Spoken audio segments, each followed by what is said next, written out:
आप सभी को जय मसीह की। Bible Hindi Bible study group के माध्यम से संचालित इस बाइबल अध्ययन कार्यक्रम में आप सभी का मैं जबलपुर से जॉनसन पॉल आप सभी का स्वागत करता हूं। सबसे पहले काफ़ी लोग नए जुड़े हुए हैं, मैं उनको ग्रुप का परिचय करवा देता हूं। यह जो ग्रुप है मेनली बाइबल स्टडी पर बेस्ड ग्रुप है। ये इसमें टीचिंग होता है, इसमें प्रीचिंग नहीं होता। जिस प्रकार के चर्चेस में प्रीचिंग होता है, एक वचन को लेकर उसको समझाया जाता है, लेकिन यहाँ पर बाइबल टीचिंग होता है और टीचिंग में कोई एक विशेष विषय को लेकर उसका अध्ययन किया जाता है, ताकि जब कभी आप बाइबल पढ़ते हैं तो बाइबल पढ़ने में को आसान बनाने के लिए ये टीचिंग आपको मददगार होगा। यह टीचिंग आपको बहुत बहुत सहायता प्रदान करेगा। आप यहाँ पर बाइबल की जो गूढ़ बातें हैं और जो समझने का तकनीकी है वह भी इस ग्रुप के माध्यम से बतलाया जाता है। यह ग्रुप जो है मुख्यतः इसमें 6 ऑफिशियल लोग चलाते हैं इसको। और सबसे पहले हैं भाई जॉली थॉमस, जो कि इंदौर से हैं और वे ग्रुप कोऑर्डिनेटर हैं।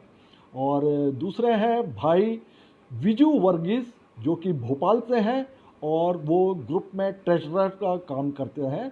और तीसरे हैं भाई रेनी जॉन, जो कि रायपुर से हैं। सभी टेक्निकल संबंधित बातें वे देखा करते हैं, वे ग्रुप में टेक्निकल कोऑर्डिनेटर हैं।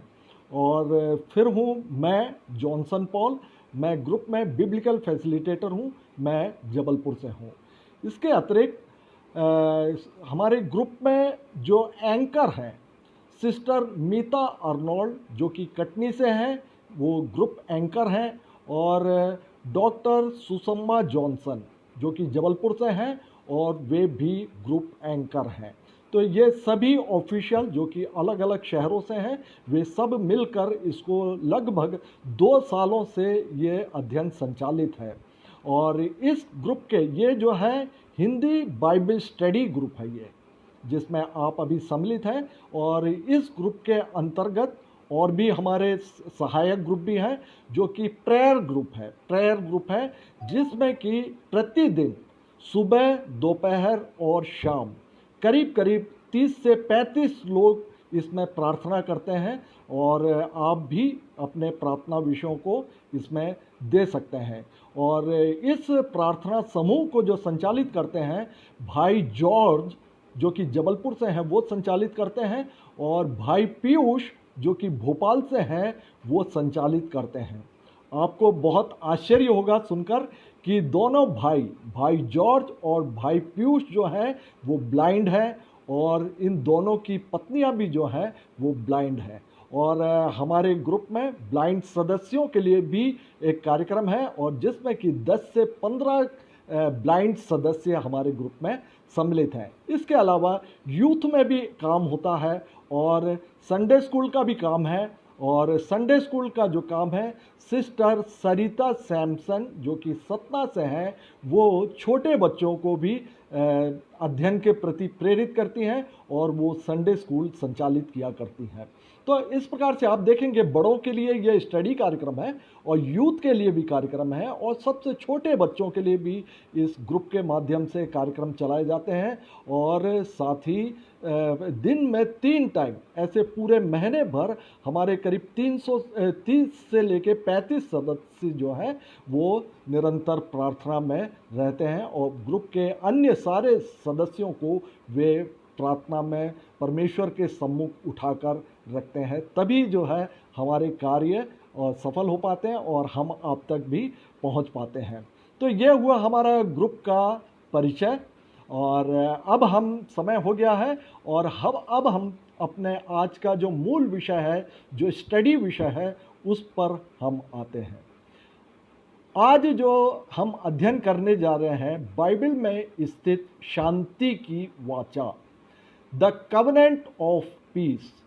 बाइबल में परमेश्वर ने अपनी मूलभूत योजनाओं को प्रकट करने के लिए, ध्यान दीजिए, अपनी मूलभूत योजनाओं को प्रकट करने के लिए परमेश्वर ने 7 वाचाएं बांधी। 7 वाचाएं बांधी।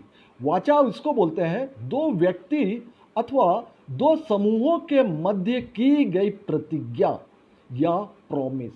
तो बाइबल में परमेश्वर ने मानव जगत से या मानव जाति से अपनी योजनाओं को प्रकट करने के लिए 7 वाचाएं बांधी हैं, और इसी योजना के अंतर्गत पूरा बाइबल चलता है, चाहे वो पुराना नियम हो चाहे वो नया नियम हो। आप देखेंगे ये जो 7 वाचाएं हैं, पहली वाचा है आदम से स्थापित वाचा, दूसरी वाचा है नूह से स्थापित वाचा, तीसरी वाचा है अब्राहम से स्थापित वाचा, चौथी वाचा है मूसा से स्थापित वाचा, पांचवी वाचा है राजा दाऊद से स्थापित वाचा, और छठवीं वाचा है जिसका कि हम आज अध्ययन करने जा रहे हैं, शांति की वाचा, और सातवीं है यीशु मसीह से स्थापित नई वाचा। तो हम जो है पूरे 5 वाचाओं पर पिछले हफ्तों में हम अध्ययन कर चुके हैं, और आज हम शांति की वाचा द कवनेंट ऑफ पीस पर हम अध्ययन करने जा रहे हैं। ये जो अध्ययन कार्यक्रम है प्रत्येक सोमवार और गुरुवार को ठीक 8:30 बजे शाम को ये 1 घंटे के लिए हुआ करता है। तो आप लोग का इस अध्ययन में मैं स्वागत करता हूँ। तो आइए हम प्रारंभ करते हैं शांति की वाचा। शांति की वाचा परमेश्वर ने लेवियों के साथ बांधी थी, लेवी या याजकों के साथ बांधी थी, और यह उस समय बांधी थी जब इजराइली अर्थात परमेश्वर की चुनी हुई प्रजा मिस्र देश से लाल समुद्र पार करके वो लोग निकल आए थे, और होरेब पर्वत पर या सीनै पर्वत पर परमेश्वर ने अपनी व्यवस्था उनको दी थी। व्यवस्था उसमें 5 चीज़ें आती है, और व्यवस्था उसको सामूहिक रूप से उसको व्यवस्था बोलते हैं, जिसमें कि आज्ञाएं आती हैं, नियम आते हैं, धर्मानुष्ठान आते हैं, विधियां आती हैं और चेतौनियां आती हैं। इस प्रकार की 5 चीज़ें जो है वो मूसा को प्रदान की गई थी। इसको सम्मिलित रूप से व्यवस्था बोला गया है। नए नियम में भी व्यवस्था बोला गया है। यीशु मसीह ने बोला मैं व्यवस्था को तोड़ने नहीं बल्कि उसे पूरा करने आया हूँ। व्यवस्था, तो आप देखेंगे कि व्यवस्था में ये 5 चीज़ें सम्मिलित हैं, लेकिन हम अब जो है मात्र कमांडमेंट या आज्ञा के बारे में जानते हैं। 10 आज्ञाएं। आपको जानकर आश्चर्य होगा, व्यवस्था में 613 आज्ञाएं बाइबल में स्थित है, और ये 613 आज्ञाएं यहूदी रब्बी लोग ने इसमें निकाला हुआ है, और वे अच्छी तरह जानते हैं कि वे कौन कौन सी आज्ञाएं हैं। और भविष्य में हम भी व्यवस्था विषय पर हम अध्ययन लेंगे, तब आपको इस बारे में भी विस्तृत रूप से बतलाएंगे। तो इजराइली जब मिस्र देश से निकल कर आए और परमेश्वर ने होरेब पर्वत पर अपनी व्यवस्था दी, अर्थात जो जैसा कि हम परिचित है 10 आज्ञाएं दी, उसके बाद उनको कनान में प्रवेश करने के लिए करीब करीब 40 वर्ष लग गए, जो कि उन्होंने रेगिस्तान में गुजारा। रेगिस्तान में रहते समय लगभग 40 स्थानों में इजराइलियों ने अपने डेरे खड़े किए थे। डेरे खड़े किए, इस प्रकार का शब्द बाइबल में पाया जाता है। डेरे खड़े करने का मतलब होता है कि वहाँ पर वो कुछ दिन तक या कुछ महीनों तक या कुछ सालों तक भी वो वहाँ पर एक ही स्थान में रहे। तो जब इजराइली रेगिस्तान में शित्तीम नामक जगह पर पहुँचे और वो उन्होंने वहाँ पर अपने डेरे खड़े किए, लाखों की संख्या में इजराइली थे, और अगल बगल के जो अन्य जाति देश थे जैसे कि मोआबी और मिद्यानी, तो मोआबी और मिद्यानी लड़कियों के साथ में ये लोग इजराइली लोग कुकर्म करने लगे। अर्थात जो परमेश्वर की 10 आज्ञाएं दी थी कि तू व्यभिचार ना करना और जो पहली आज्ञा दी थी कि तू मुझे छोड़कर अन्य किसी को परमेश्वर करके ना मानना, रेगिस्तान में ही इजराइलियों ने उन परमेश्वर की उन आज्ञाओं को तोड़ दिया और वे लोग मिद्यानी और मोआबी स्त्रियों के साथ में वे लोग कुकर्म करने लगे और वो लड़कियां अपने देवी देवताओं के मंदिरों में इनको बुलाती थी, तो ये लोग वहां पर जाया करते थे और वहां पर भोज ग्रहण किया करते थे। अर्थात आज के शब्दों में अपन आज के भाषा में हम देख सकते हैं कि वे प्रसाद खाया करते थे। तो इस प्रकार से शित्तीम नामक जगह पर जब इजराइली वहां पर डेरे खड़े किए, तब वे मोआबी और मिद्यानी स्त्रियों के साथ में व्याभिचार करने लगे। तब क्या होता है कि एक इजरायली व्यक्ति रहता है जिम्री नाम का और एक मिद्यानी स्त्री होती है कोजबी नाम की। तो जिम्री जो है वो कोजबी को अपने तंबू में लेकर आता है कुकर्म करने के इरादे से। ये घटना जो है आप इसको गिनती की पुस्तक और उसके 25वें अध्याय में देखेंगे। तो जब ये कुकर्म के लिए ये तंबू में लेके जाते हैं, तब पीनहास को बहुत तेज गुस्सा आता, वो अपनी बर्छी लेता है और सीधा तंबू में धड़धड़ाते हुए घुसता है और वो जिम्री और कोजबी को एक साथ बर्छी से मार देता है। ये बात परमेश्वर को पसंद आती है, परमेश्वर इससे प्रसन्न होते हैं। तब पीनहास के साथ में परमेश्वर सदा की शांति की वाचा बांधते हैं और यही शांति की वाचा यीशु मसीह में जाकर पूरी होती है। तो मैंने बतलाया आपको कि जो 7 वाचाएं हैं वो परमेश्वर अपनी योजनाओं को, मूल योजनाओं को इन्हीं 7 वाचाओं में परमेश्वर ने प्रकट किया है। मनुष्यों के साथ परमेश्वर ने वाचा बांधकर। तो यहाँ पर हम देखेंगे कि वहाँ पर वो क्या वाचा थी, वो शांति की वाचा किस प्रकार से बांधी गई थी। तो आप इसको देख सकते हैं।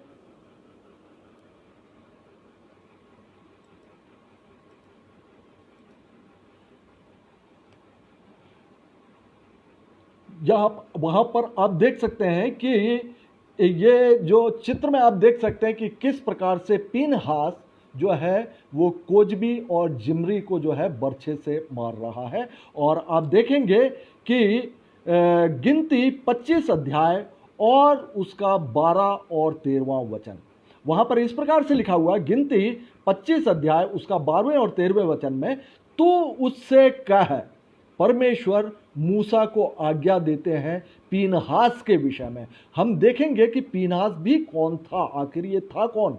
और वहां पर आप देखेंगे गिनती 25 अध्याय उसका 12 से लेकर 13वां वचन में, तू उससे कह कि मैं उससे शांति की वाचा बांधता हूं और वह उसके लिए और उसके बाद उसके वंश के लिए सदा के याजक पद की वाचा होगी, क्योंकि उसे अपने परमेश्वर के लिए जलन उठी और उसने इजराइलियों के लिए प्रायश्चित किया। और इस बात को हमने बैकग्राउंड में देखा कि जो पीनहास जो है वह जो व्याभिचार का विरोध करता है और व्याभिचार इजराइलियों में होते हुए देखकर वो परमेश्वर के लिए उसके अंदर जलन उठी, वो जलजला उठा इस बात को देखकर, और इस बात से प्रसन्न होकर परमेश्वर ने उससे शांति की वाचा बांधी। पीनहास के लिए हम देखेंगे, पीनहास जो है वो हारून का पोता था। हारून आप जानते हैं महायाजक। मैं एक बार आप स्क्रीन में देखिएगा, आप इसमें वंशावली आपको पीनहास की मैं बतला रहा हूं। याकूब को परमेश्वर ने जो अब्राहम से स्थापित वाचा को और उनके पुत्र इजाक से परमेश्वर ने दोहराया, और इजाक के पुत्र याकूब से परमेश्वर ने अब्राहम से बांधी गई वाचा को दोहराया। याकूब को परमेश्वर ने इज़राइल नाम दिया और याकूब के 12 पुत्र होते हैं, जो कि रूबेन, शिमोन, लेवी, यहूदा, जबूलून, इस्साकार, दान, गाद, आशेर, नप्ताली, यूसुफ और बिन्यामीन। इसमें आप देखेंगे कि परमेश्वर ने लेवी जो पुत्र था उसको और उसके वंशज को परमेश्वर ने अपनी सेवा के लिए अर्थात मिलाप वाले तंबू के सेवा के लिए चुन लिया था, अलग कर लिया था, पृथक कर लिया था। तो हम देखेंगे कि जो याकूब का पुत्र लेवी है उसके वंश में से किस प्रकार से जनरेशन आगे बढ़ता है कि लेवी के 3 पुत्र होते हैं, गेरशोन, कहात और मरारी। इसमें जो कहात का जो पुत्र है उसी में से हारून, मूसा और मरियम भी आए थे। तो परमेश्वर ने लेवी को अपने सेवा के लिए चुन लिया था। इसमें जो टैबरनिकल होता था, मिलाप वाला तंबू होता था, तो उसके तंबू और कपड़े और पर्दे, इस तरह के जो कपड़े वाले जो आइटम हुआ करते थे, इसको एक स्थान से दूसरे स्थान को ढोने का काम गेरशोन कुल के लोग किया करते थे।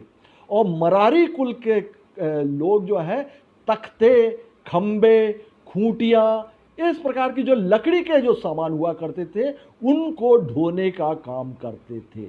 लेकिन जो कहात के जो वंशज थे उसमें से एक महायाजक हुआ करता था, जैसा कि हारून हुआ, और कहात के और वंश के लोग जो मिलाप वाले तंबू के अंदर स्थित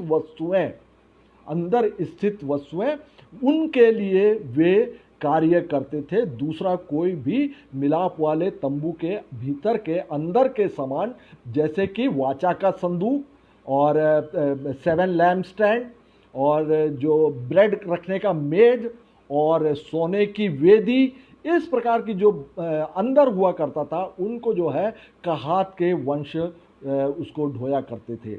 और कहात के वंश में से आप देखेंगे, आप लेवी के वंश से 3 बेटे होते, गेरशोन, कहात, मरारी, और लेवी के वंश में से कहात में से 5 पुत्र होते हैं उसके, अमराम, जिस्सार, हेब्रोन, उजिएल और अमीनादाब। इसमें से कहात के वंश में से अमराम आते हैं और अमराम के वंश में से हारून उत्पन्न होते हैं और मरियम और मूसा। हम जानते हैं कि हारून और मूसा, हम जानते हैं हारून जो था इज़राइल में पहला महायाजक होता है और हारून के 3 पुत्र होते हैं, नादाब, अबीहू, एलिएजर और ईतामार।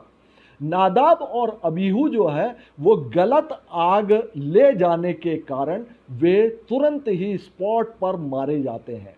अब शेष बचते हारून के 2 पुत्र, एलिएजर और ईतामार। जो बड़ा होता है एलिएजर, हारून के बाद में वह महायाजक का पद ग्रहण करता है और एलिएजर के बाद में पीनहास जो है महायाजक का पद ग्रहण करता है। और ये इसी महायाजक के समय जब रेगिस्तान में ही थे इजरायली, तभी ये घटना घटी जिसके विषय में हमने आपने जिक्र किया। और इस हारून को जो महायाजक का पद दिया गया उसके विषय में यहाँ पर लिखा हुआ कि हारून और उसके पुत्रों को याजक के पद पर नियुक्त कर दे और अपने याजक पद की, ताकि वे अपने याजक पद की रक्षा किया करें। अब आप देखेंगे कि गिनती उसका 18 अध्याय और उसका 6 और 7वां वचन, वहां पे लिखा हुआ कि मैंने स्वयं तुम्हारे भाइयों को इजराइलियों में से अलग कर लिया है। ये हारून का, आप देख रहे हैं चित्र में, हारून का पहला महायाजक होने के लिए मूसा के द्वारा उसको अभिषेक किया जा रहा है। तो उसका अभिषेक करने के लिए परमेश्वर ने मूसा को आज्ञा दी और उसके विषय में, हारून के विषय में परमेश्वर ने बतलाया, जो कि गिनती 18 अध्याय और 6 और 7वें वचन में पाया जाता है कि मैंने स्वयं तुम्हारे भाइयों को, अर्थात जो गेरशोन का, मरारी और कहात, ये जो लेवी वंश के जो भाई हैं उनके विषय में लिखा कि मैंने स्वयं तुम्हारे भाइयों को इजराइलियों के बीच से अलग कर लिया है और वे मिलाप वाले तंबू अर्थात टैबरनेकल की सेवा करने के लिए तुमको और प्रभु को सौंप दिए गए हैं। पर वेदी की और बीच वाले पर्दे के भीतर की बातों, यहां पर आप देख सकते हैं कि ये तंबू के भीतर की बातें हैं। आप यहाँ पर ये 7 लैम्प स्टैंड यहाँ पर देख सकते हैं, और ये जो है ये सोने की वेदी हुआ करती थी, और इसके आगे जो है वो वाचा का संदूक हुआ करता था।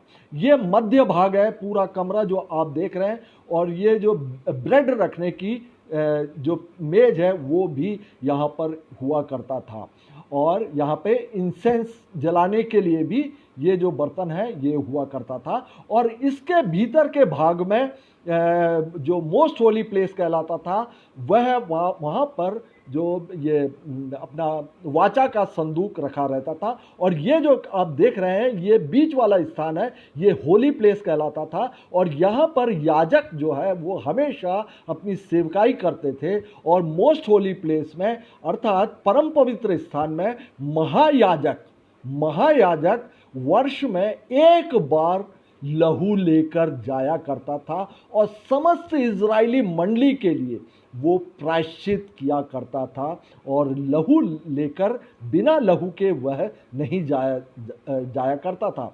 तो सबसे अंदरूनी भाग है मोस्ट होली प्लेस या परम पवित्र स्थान, और जो आप बीच में देख रहे हैं ये पवित्र स्थान या होली प्लेस, और इसके बाहर हुआ करता था आंगन कोर्टयार्ड, जहां पर बलि की जाती थी, और बलि का लहू जो है कटोरे में लेकर वो इसी बीच वाले स्थान में, जिसको कि आप चित्र में देख रहे हैं, यहाँ पर आते थे।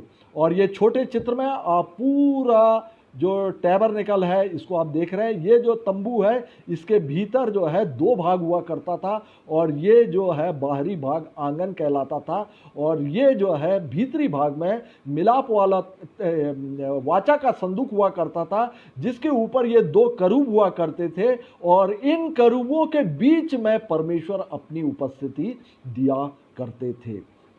और आगे हम देखेंगे कि आगे लिखा हुआ है कि मैंने स्वयं तुम्हारे भाइयों को इजराइलियों के बीच से अलग कर लिया है, और वे मिलाप वाले तंबू की सेवा करने के लिए तुमको और प्रभु को सौंप दिए गए हैं। पर वेदी की और बीच वाले पर्दे के भीतर की बातों की सेवकाई के लिए तू और तेरे पुत्र अपने याजक पद की रक्षा करना, तुम ही सेवा करना, क्योंकि मैं तुम्हें याजक पद की सेवकाई दान करता हूँ। तो इस प्रकार से हमने देखा, और मैंने बताया कि जो 3 पुत्र और कहात के वंश से जो है मूसा आते हैं और हारून भी आते हैं। और आगे हम देखेंगे कि इस जो मूल जो वाचा बांधी गई है, जो कि गिनती उत्पत्ति उसका 12वें अध्याय और 13वें वचन में वहां पे लिखा है कि तो उससे अर्थात पीनहास कौन? हारून का पोता।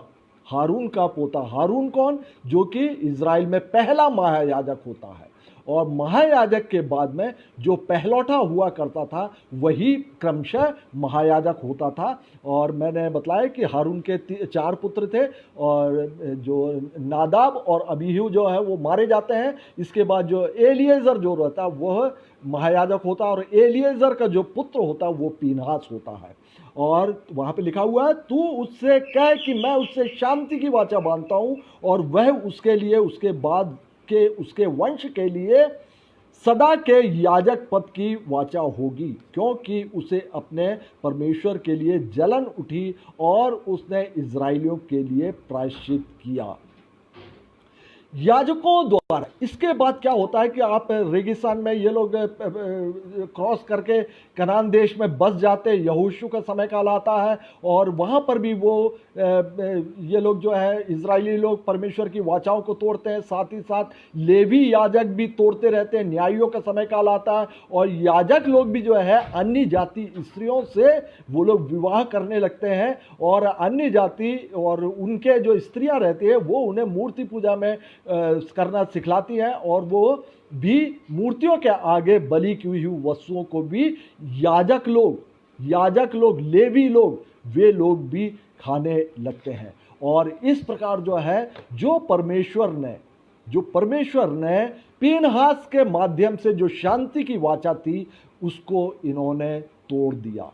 और तब आप देखेंगे नहम्या उसका 13 अध्याय और उसका 29वां वचन, नहम्या 13:29, वहां पर इस प्रकार से लिखा हुआ है, हे मेरे परमेश्वर, उनकी हानि के लिए याजक पद और याजकों और लेवियों की वाचा का तोड़ा जाना स्मरण रख।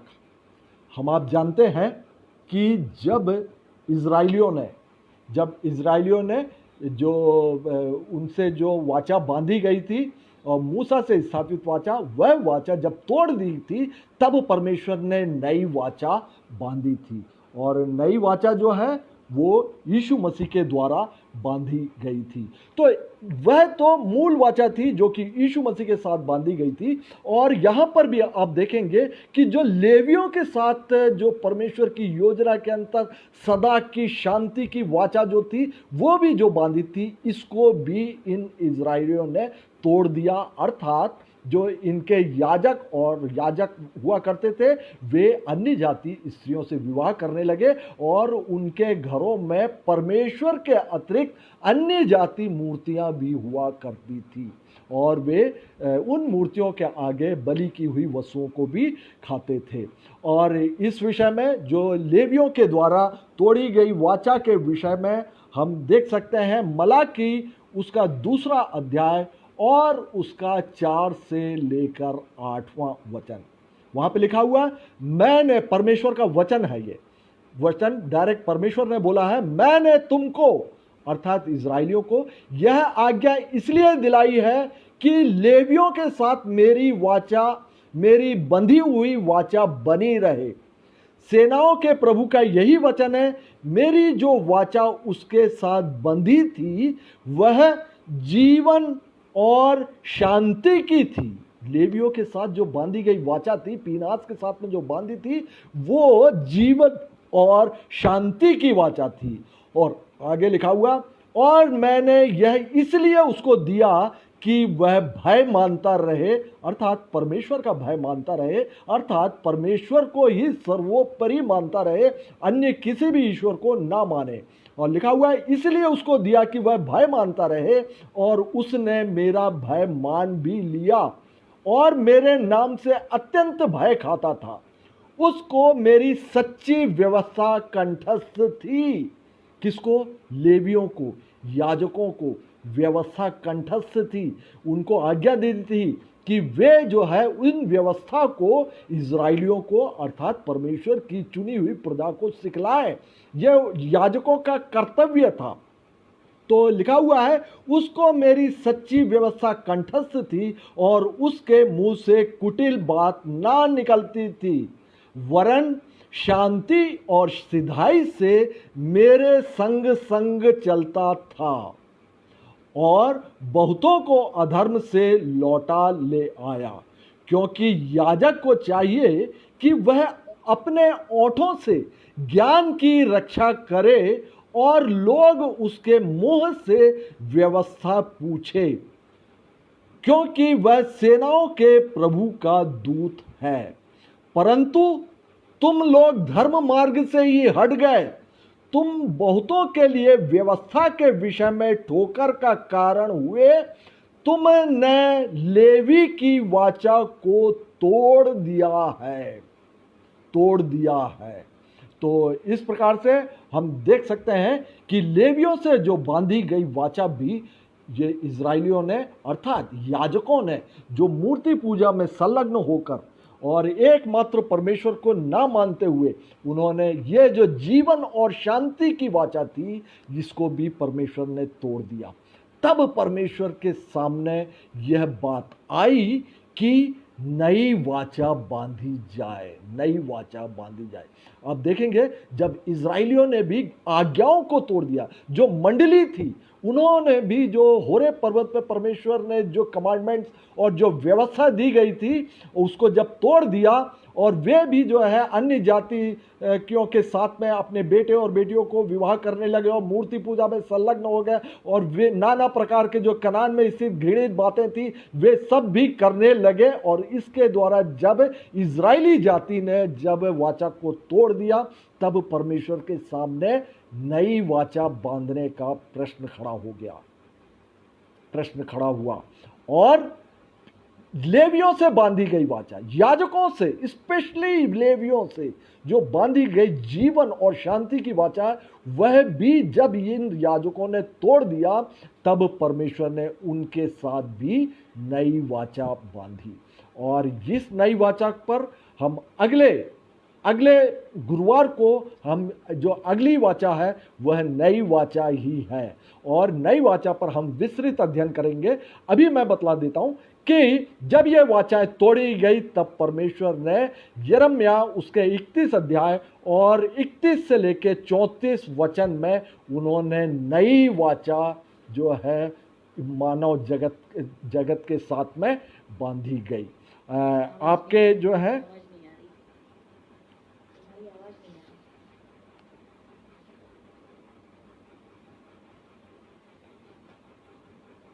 शायद आप तक मेरी आवाज नहीं पहुंच पा रही क्या? ओके, मैं कंटिन्यू करता हूं। तो जब ये नई वाचा जब बांधी गई, और हम आप जानते हैं कि यीशु मसीह के द्वारा ये नई वाचा बांधी गई।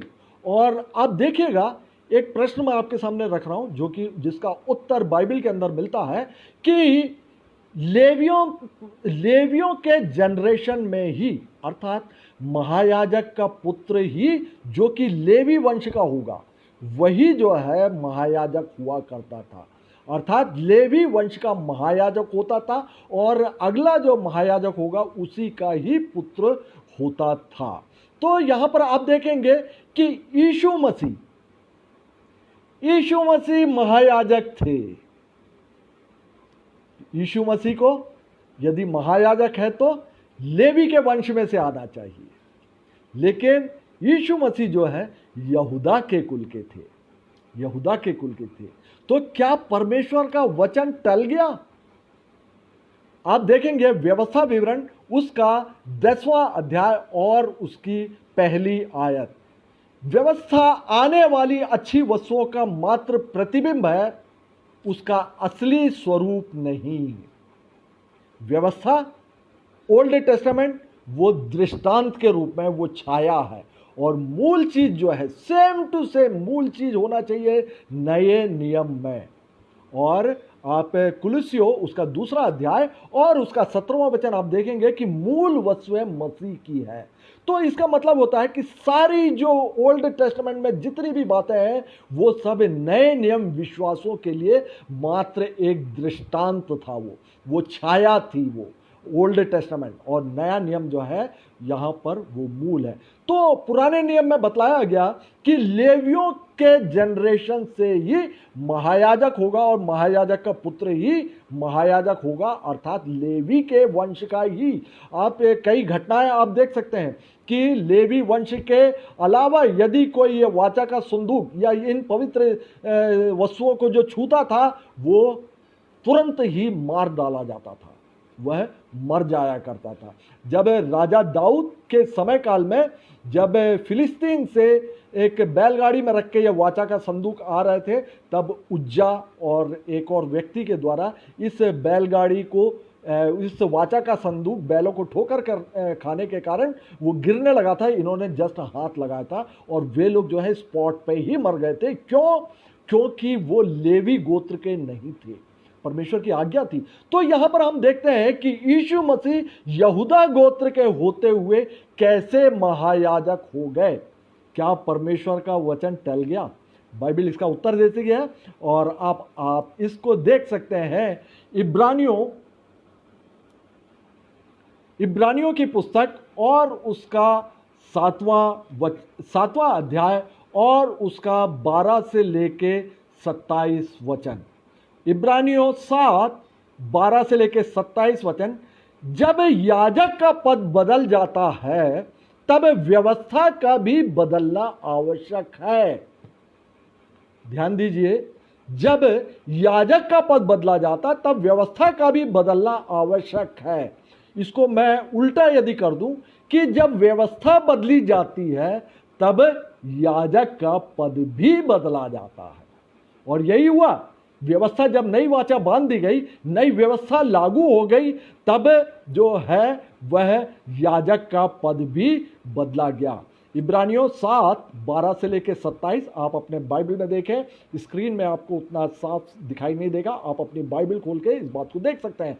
जब याजक का पद बदला जाता है तब व्यवस्था का भी बदलना आवश्यक है। और जिसको कि हम जिसके विषय में, अर्थात यीशु मसीह के विषय में प्रेरित पौलुस बोल रहे हैं कि जिसके विषय में ये बातें कही जाती है कि वह दूसरे गोत्र का है, अर्थात यहूदा के गोत्र का है, जिसमें से किसी ने वेदी की सेवा नहीं की। यहूदा के गोत्र में से कभी किसी ने वेदी की सेवा नहीं की, क्योंकि वेदी की सेवा जो है लेवी कुल के लोग ही किया करते थे। और जिसमें से किसी ने वेदी की सेवा नहीं की, तो प्रकट है कि हमारा प्रभु यहूदा के कुल में से उदय हुआ है। इस कुल के विषय में मूसा ने याजक पद की कुछ चर्चा ना की थी। और जब मलकीसिदक के समान एक और ऐसा याजक उत्पन्न होने वाला था जो शारीरिक आज्ञा की व्यवस्था के अनुसार नहीं पर अविनाशी जीवन की सामर्थ्य के अनुसार नियुक्त हो, अर्थात शारीरिक रूप से नहीं कि लेवी का गोत्र का ही होगा।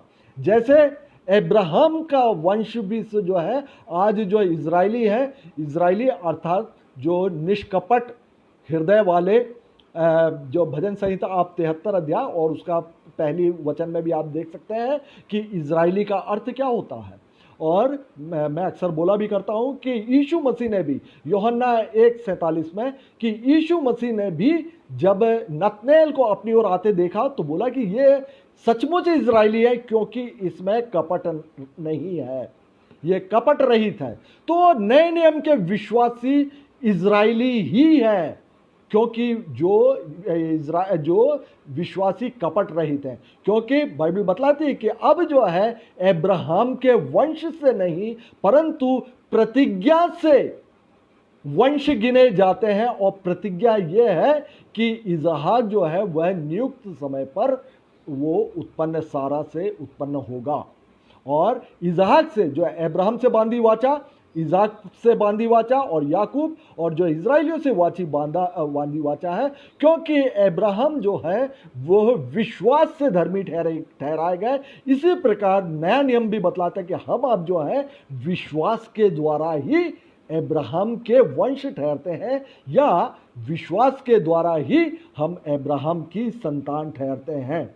और यहाँ पे लिखा हुआ है कि जब मलकीसिदक के समान और एक ऐसा याजक उत्पन्न होने वाला था जो शारीरिक आज्ञा की व्यवस्था के अनुसार नहीं, शारीरिक आज्ञा की व्यवस्था के अनुसार होता तो वो मसीहा जो है वह महायाजक जो है वह लेवी कुल का होता, पर अविनाशी जीवन की सामर्थ्य के अनुसार नियुक्त हो तो हमारा दावा और भी स्पष्टता से प्रकट हो जाता है। उसके विषय में यह गवाही दी गई कि तू मलकीसिदक के रीति पर युगायुग का याजक है।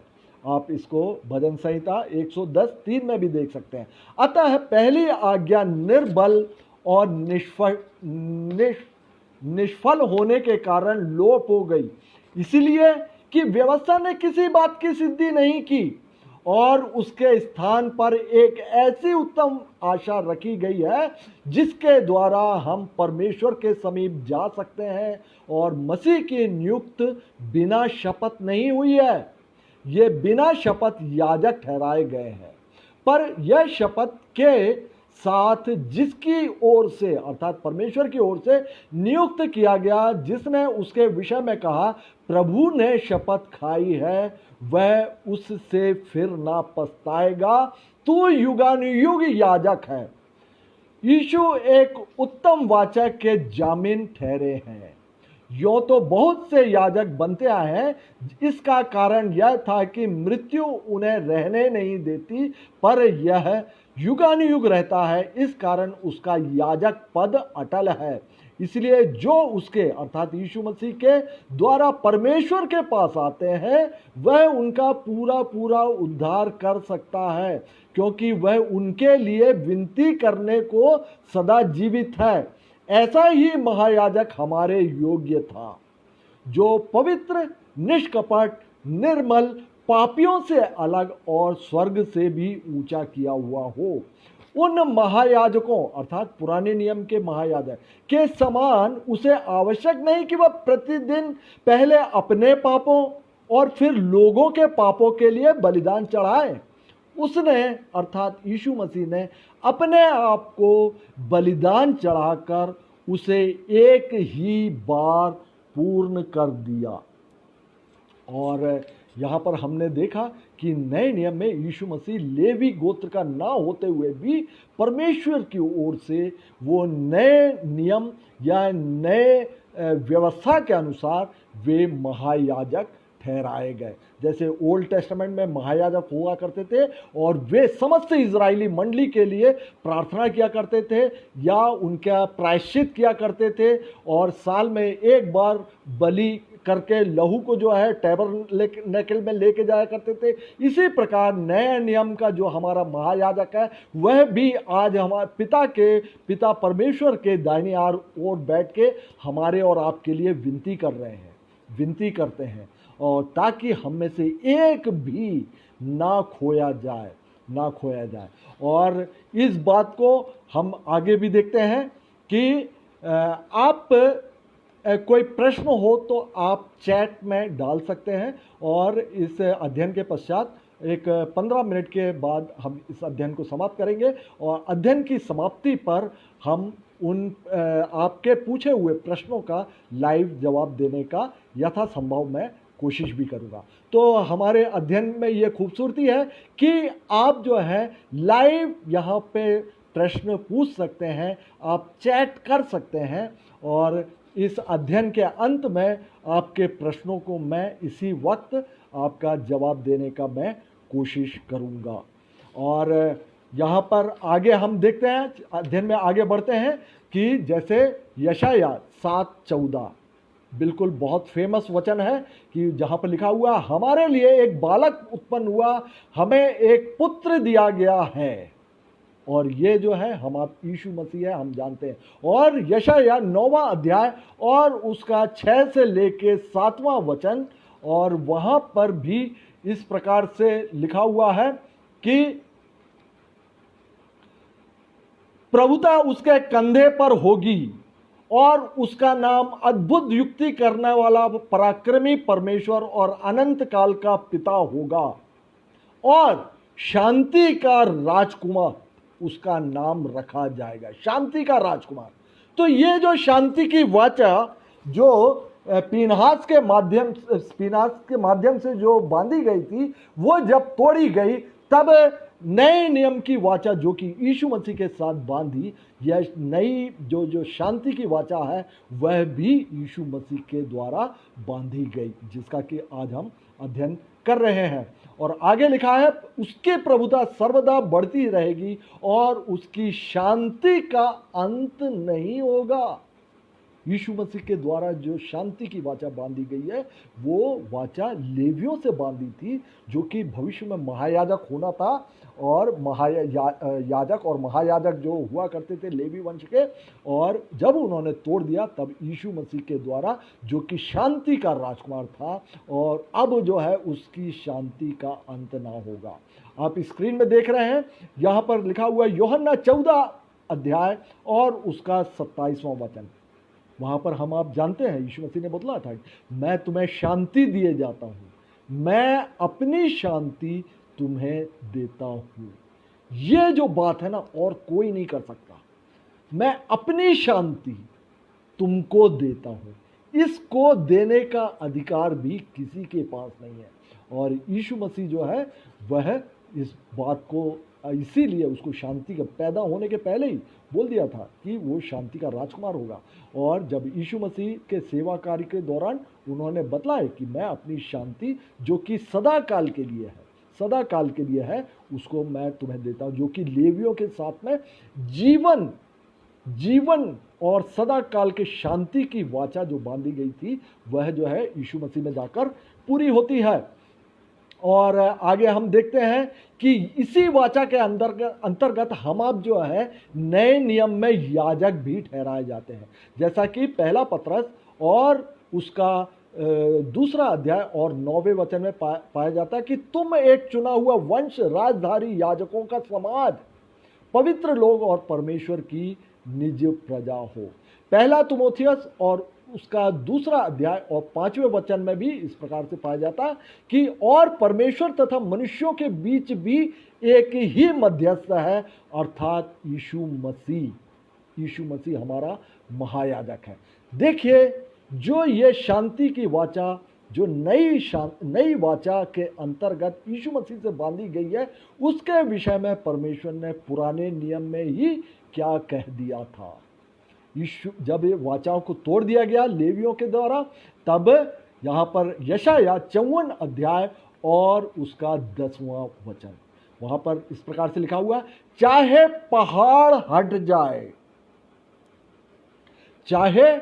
पहाड़ हट जाए और पहाड़ियां टल जाए, तो भी मेरी करुणा तुझ पर से, अर्थात याजकों पर से कभी ना हटेगी। और हम अब जो है नए नियम के याजक हैं। चाहे पहाड़ हट जाए और पहाड़ियां टल जाए, तो भी मेरी करुणा तुझ पर से कभी ना हटेगी और मेरी शांतिदायक वाचा ना टलेगी।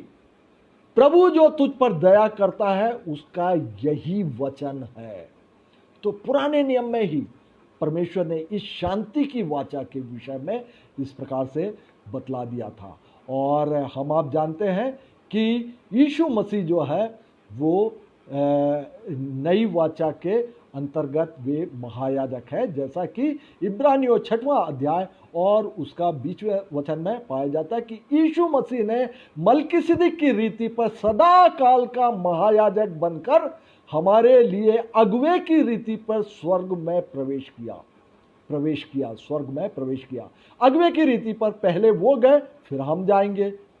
पहले यीशु मसीह का पुनरुत्थान हुआ, उसके बाद हमारा होगा। तो हर एक बातों में परमेश्वर ने, कुलिस्सियों उसका पहला अध्याय और उसके 15 से लेकर 18 वचन में पाया जाता है कि हर एक बातों में परमेश्वर ने अपने एकमात्र इकलौते पुत्र को पहलौठा ठहराया है। पहलौठा उनमें हर एक बातों को ठहराया। तो यीशु मसीह ने भी मलकीसिदक की रीति पर सदा काल का महायाजक बनकर हमारे लिए अगुवे की रीति पर स्वर्ग में प्रवेश किया है। आप प्रश्नों को पूछ सकते हैं और इन प्रश्नों का जो है यथासंभव आपको अभी ही जवाब दिया जाएगा। आपके मन में जो भी शंकाएं हैं वे इसमें पूछ सकते हैं। अभी समय 5-7 मिनट और बचा हुआ है 1 घंटे होने के लिए। मैं आपसे एक बात और इसी विषय में कहना चाहूँगा। यीशु मसीह महायाजक थे, यीशु मसीह बलि के मेमने भी थे, यीशु मसीह शांति के राजकुमार भी थे। तो शांति के राजकुमार किस प्रकार से, इस बात को हमने देखा। और महायाजक किस प्रकार से, मलकीसिदक की रीति सदा काल का महायाजक होना, ये किस प्रकार से महायाजक हो गए। और इसको हमने देखा कि यीशु मसीह लेवी गोत्र का ना होते हुए भी जब व्यवस्था बदली गई तब याजक का पद भी बदला गया। ये परमेश्वर की ओर से था, परमेश्वर की ओर से, लिखा भी है परमेश्वर की ओर से था। अब मैं आपके सामने एक प्रश्न और कर रहा हूं कि यीशु मसीह किस प्रकार से महायाजक ठहरते हैं।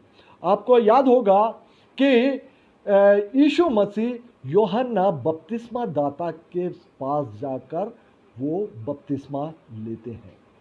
मैं उस संदर्भ को मैं पढ़ रहा हूं कि यीशु मसीह कैसे महायाजक होते हैं।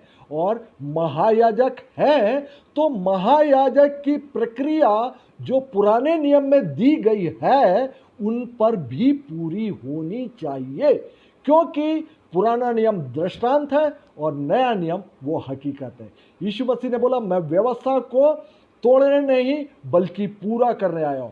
इसीलिए व्यवस्था के आधार पर जो बलि के मेमने के ऊपर जो गुण होते हैं वही यीशु मसीह में होने चाहिए। और वो एक अलग टॉपिक है, वो था भी, आपने देखा कि बलि वस्तु की कोई हड्डी ना तोड़ी जाए। इस प्रकार से अनेक नियम है जो कि यीशु मसीह में जाके पूरी होती है। आज हम यहां पर देख रहे हैं कि यीशु मसीह में महायाजक होने के कौन सी व्यवस्था पूरी होती है, जिसके कारण यीशु मसीह नए नियम में वो महायाजक हुए।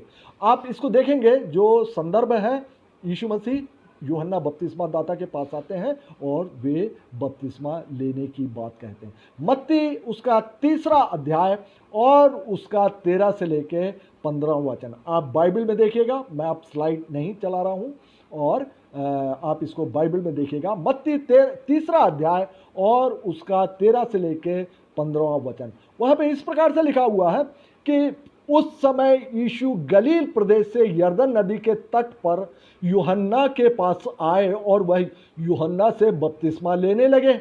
परंतु यूहन्ना ने उनको रोका और यह कहा, मुझे आपके हाथ से बपतिस्मा लेने की आवश्यकता है और आप मेरे पास आए हैं। हम सबका बहुत परिचित सा ये संदर्भ है। यीशु ने यूहन्ना को उत्तर दिया, अब तो ऐसा ही होने दे, क्योंकि हमें इसी रीति से सब धार्मिकता को पूरा करना उचित है। सब धार्मिकता को पूरा होने दो। ये धार्मिकता क्या थी? वो धार्मिकता ये क्या थी? वो धार्मिकता जो कि यीशु मसीह महायाजक, फ्यूचर में महायाजक होने जा रहे थे। तो वो जो महायाजक का जो धार्मिकता है, जो व्यवस्था दी गई थी पुराने नियम में, उसको यहां पर पूरा किया जा रहा था। और जैसे कि यीशु मसीह ने मत्ती उसका 5वां अध्याय और उसका 17 और 18 वचन में भी यीशु मसीह ने बोला था, पर यह ना समझो कि मैं धर्म व्यवस्था या नबियों की शिक्षा को मिटाने आया हूं। मैं उनको मिटाने नहीं परंतु पूरा करने आया हूं। धर्म व्यवस्था को पूरा करने आए हैं। और नबियों ने यशाया, यिर्मयाह, यहेजकेल, दानियेल से लेके मलाकी तक के जितने प्रॉफिट थे, उनकी जो व्यवस्था, जो उन्होंने जो नबियों की शिक्षाएं थी, उनको भी यीशु मसीह पूरा करने आए हैं। और जो पेंटाटक जो है, जो बाइबल की जो शुरुआत की 5 किताब है, उत्पत्ति, निर्गमन, लय व्यवस्था, गिनती और व्यवस्था विवरण, यही परमेश्वर की नियम की पुस्तक है। परमेश्वर की सारे नियम जो है वो मूसा के माध्यम से ही पुराने नियम में दिए गए थे। उसमें आप देखना पड़ेगा कि महायाजक की धर्म व्यवस्था क्या थी, जो कि यीशु मसीह ने यहां बोला कि अब जो ऐसा ही होने दो कि धार्मिकता को पूरा होने दो। क्योंकि ये यूहन्ना तो नहीं जानते थे, लेकिन यीशु मसीह जानते थे कि वो भविष्य में वो महायाजक बनने जा रहे हैं। और इस बात को आप देखेंगे कि ओल्ड टेस्टामेंट में महायाजक बनने का किस प्रकार से हुआ करता था। और इसको आप देख सकते हैं निर्गमन नामक पुस्तक, जो बाइबल की दूसरी पुस्तक है, पहला उत्पत्ति, दूसरा निर्गमन नामक पुस्तक, उसका 29 अध्याय और 4 वचन, एक्सोडस चैप्टर 29 वर्स 4। वहां पे लिखा हुआ, फिर हारून और उसके पितरों को मिलाप वाले तंबू के द्वार के समीप ले आकर, हारून और उसके पुत्र, मैंने बताया था हारून जो है सबसे पहला महायाजक होता है और उसके बाद उसके पुत्र होते हैं। तो लिखा हुआ हारून के समय की बात है। और फिर हारून, परमेश्वर का वचन है जो कि मूसा को बतलाया गया था कि फिर हारून और उसके पुत्रों को मिलाप वाले तंबू के द्वार के समीप ले आकर जल से नहलाना। महायाजक होने के लिए सबसे पहले जल से नहलाया जाता था, जल से नहलाया जाता था। और इसका मतलब यह नहीं था कि शरीर शुद्ध हो जाए। ओल्ड टेस्टामेंट में यही मतलब था कि शरीर से मैल जो है वो दूर हो जाए और महायाजक होने के लिए पवित्र हो जाए। और इस प्रकार के अनेक शुद्धिकरण के जो कि पानी से शुद्ध किए जाते हैं, शुद्ध हुए जाते हैं, और कुछ बातें, कुछ जो चीज़ें हैं वो लहू से शुद्ध की जाती है। पानी और लहू दोनों से शुद्धिकरण का ओल्ड टेस्टामेंट में लेव व्यवस्था में हर एक बातों को बतलाया गया। तो यहाँ महायाजक को देखिए, सबसे पहले उसको जल से नहलाया जाता था। तो यीशु मसीह भी क्योंकि महायाजक होने आ जा रहे थे, तो वो भी जो है याजक से ही उन्होंने जो है यही धार्मिकता को पूरा किया, अर्थात महायाजक के होने के पहले उनका स्नान किया जाना आवश्यक था। आप देखेंगे यूहन्ना जो था वो याजक थे वो, और इस बात को आप देख सकते हैं कि यूहन्ना बपतिस्मा दाता के माता का नाम था इलीशिबा और पिता का नाम था जकरिया। और इसको आप देखेंगे लूका पहला अध्याय और उसका 5वां वचन। वहां लिखा हुआ है कि यहूदियों के राजा हेरोदेस के समय में अबियाह के दल में जकरिया नामक एक याजक था।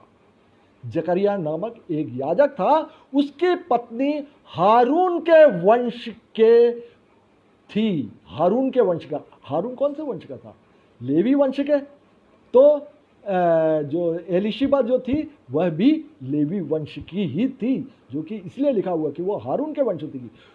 यहूदिया के राजा हेरोदेस के समय में अबियाह के दल में जकरिया नाम का एक याजक था, उसकी पत्नी हारून के वंश की थी, उसका नाम इलीशिबा था। और यही माता पिता जो थे वो यूहन्ना दाता के माता पिता थे, और यूहन्ना दाता भी जो थे वो लेवी वंश के थे, वो भी याजक थे, और वे मन फिराव का बपतिस्मा यरदन नदी पर दे रहे थे। वहीं पे यीशु मसीह आए, और बाद में हम देखते हैं कि यीशु मसीह ने यही यूहन्ना बपतिस्मा दाता जो याजक था, याजक के ही हाथ से यीशु मसीह ने भी महायाजक होने के लिए बपतिस्मा लिया, अर्थात महायाजक होने की पहली प्रक्रिया जल से स्नान किया जाना यहाँ पर पूरा किया, जिसको कि लिखा हुआ है कि धार्मिकता को पूरा होने दो।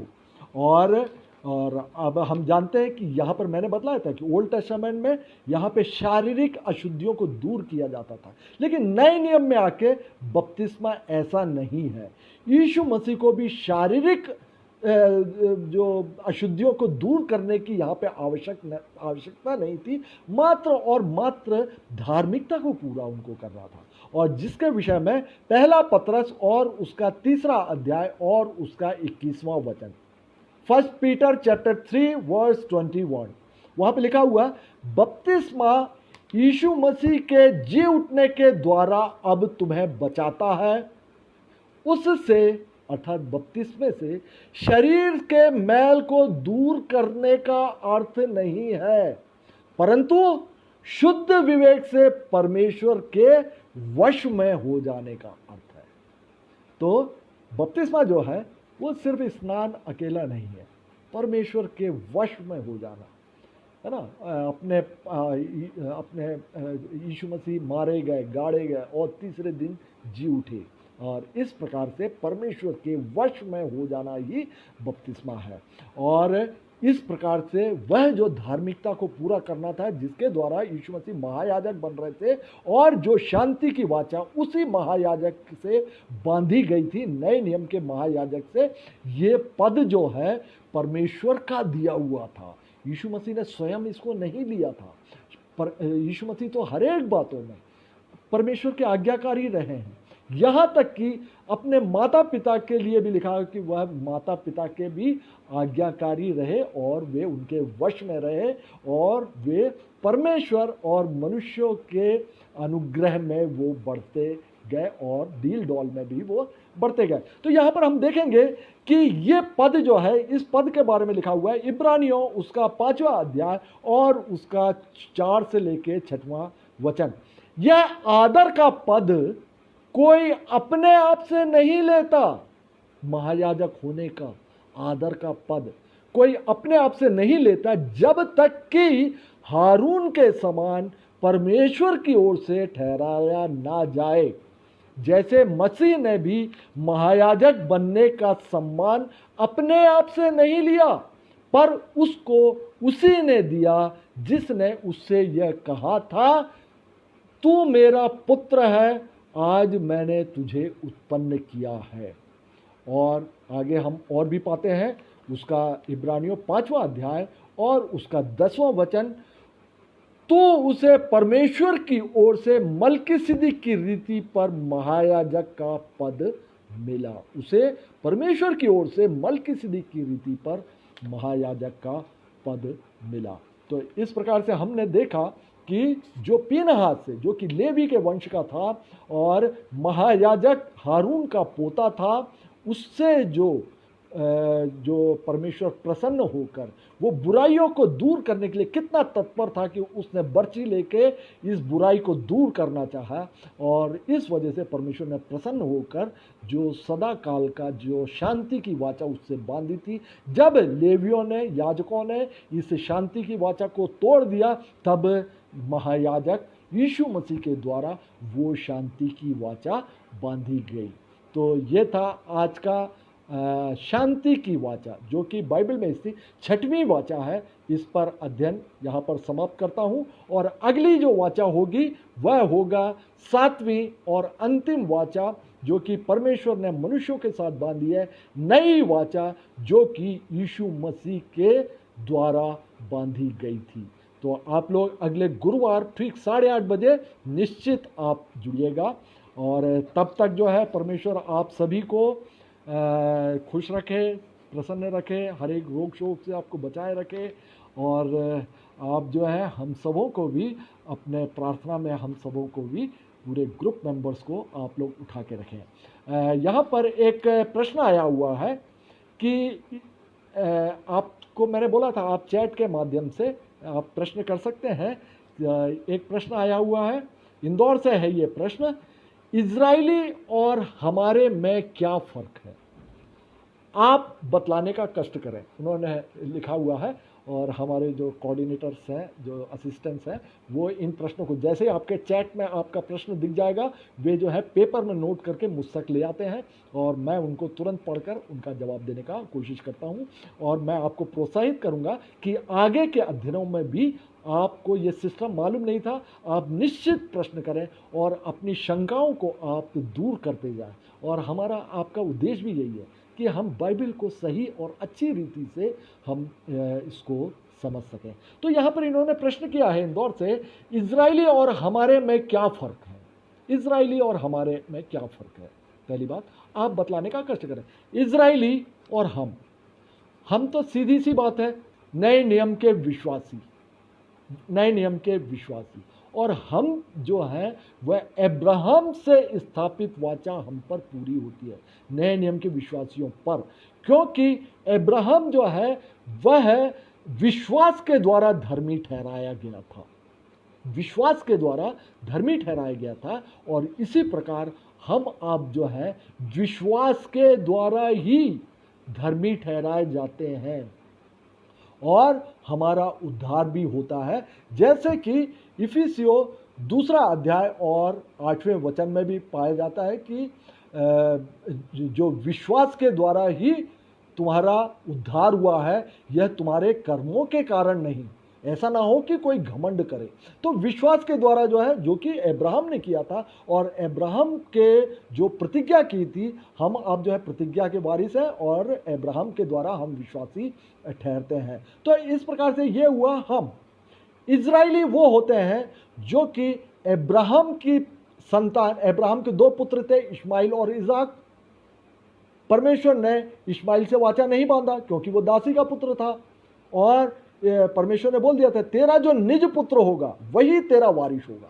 और निज पुत्र अर्थात अब्राहम और सारा से जन्मा हुआ बेटा वो था इसाक। इसाक के भी 2 पुत्र होते हैं, एसाव और याकूब।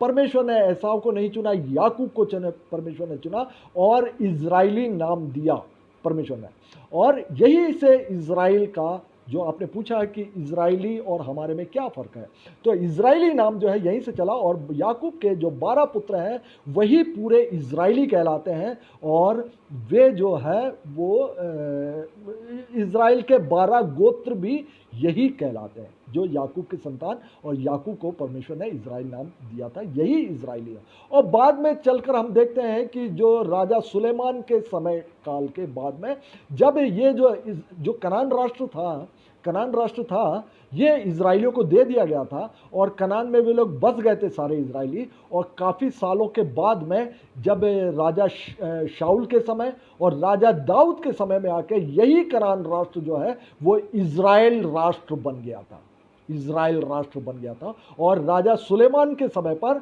यह इजराइल राष्ट्र 2 भागों में विभाजित हो गया था। उत्तरी भाग इजराइल कहलाया, जहां पे इजराइलियों के 10 गोत्र थे, और दक्षिणी भाग जो है यहूदा कहलाया, जहां पे 2 गोत्र थे, यहूदी और बिन्यामीनी। और यही 2 गोत्र जो है यीशु मसीह के समय काल तक में भी रहे हैं, और यीशु मसीह को देखेंगे आप यहूदा के गोत्र से थे, और प्रेरित पौलुस स्वयं को बोलते हैं कि मैं बिन्यामीन गोत्र का हूं।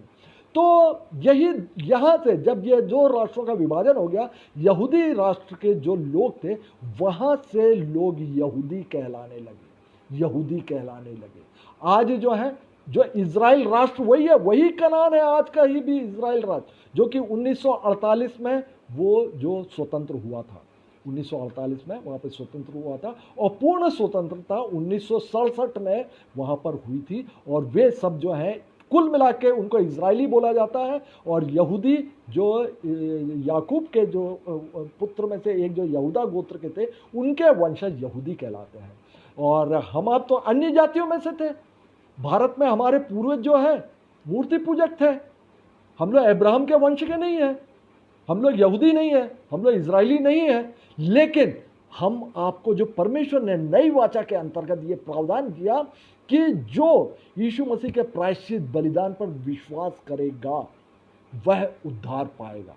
और हम आप इसी विश्वास के द्वारा हम आप भी इजरायली कहलाते हैं, या अब्राहम के इसी प्रतिज्ञा के द्वारा और इसी विश्वास के द्वारा हम आप जो है वह अब्राहम के वंश से भी गिने जाते हैं। और परमेश्वर की नई वाचा, जब हम नई वाचा का अध्ययन करेंगे तो और भी देखेंगे कि हम आप जो अन्य जातियों में से थे वे भी उद्धार प्राप्त करके परमेश्वर के राज्य में सम्मिलित किए गए। तो इस प्रकार से हमने देखा इजरायली और हम में क्या फ़र्क है। तो यहाँ पर मैं आज का अध्ययन समाप्त करता हूँ, और अंत में मैं यही कहूँगा कि हमारा अध्ययन जो है वो प्रत्येक सोमवार और गुरुवार को ठीक 8:30 बजे हुआ करता है, और इसमें आप निश्चित सम्मिलित हों। और यदि हमारे व्हाट्सएप ग्रुप में आपको जो सूचनाएं वगैरह मिलती हैं, सूचनाओं को प्राप्त करने में आप यदि व्हाट्सएप ग्रुप में आप जुड़ना चाहते हैं तो ताकि आपको तुरंत सूचना मिल जाए, इसके लिए आप जो ग्रुप कोऑर्डिनेटर हैं भाई जॉली थॉमस, उनसे आप संपर्क कर सकते हैं दिए हुए फ़ोन नंबर पर, या फिर मैं जॉनसन पॉल, मुझसे भी मेरे फ़ोन नंबर पर आप संपर्क करके आप बोल सकते हैं कि आप मुझे अपने ग्रुप का सदस्य आप बना लीजिए। सदस्यता कोई यहाँ पे पैसा नहीं लिया जाता, कोई सदस्यता शुल्क नहीं है, कुछ भी नहीं है।